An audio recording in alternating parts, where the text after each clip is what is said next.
জুলাই গণ অভ্যুত্থান নিয়ে এবার গান বানাতে চলেছেন গায়ক তাসরিফ খান। সামাজিক মাধ্যমে এক পোস্ট দিয়ে বিষয়টি তিনি জানিয়েছেন। পোস্ট দিয়ে তাসরিফ খান লিখেছেন, জুলাই নিয়ে গান বানাচ্ছি, যে গানের লিরিক্স লিখবেন আপনারা। জুলাইয়ের স্লোগান কিংবা আপনার মনোভাব মতামত সেটা এক শব্দে হোক কিংবা এক লাইন বা কয়েক লাইনে যাই হোক কমেন্ট বক্সে লিখে যান। এছাড়াও তাসরিফ বলেন, আমি আপনাদের লেখা থেকে শব্দ কিংবা লাইন সিলেক্ট করব এবং যার লেখা থেকে যে জায়গা নিয়েছি তা গানের ভিডিওতে দেখিয়ে দেব। গানের নাম হবে জুলাই, লিরিক্সে থাকবে বাংলাদেশ।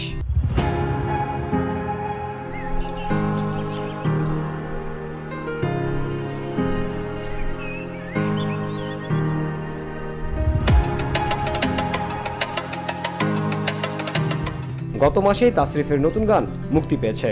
জিসান খান শুভর সঙ্গে এই গানে কণ্ঠ দিয়েছেন তিনি। পাহাড় যাব গান দিয়ে তারা ৮ বছর পর একসঙ্গে গান করলেন। VOD Bangla news desk.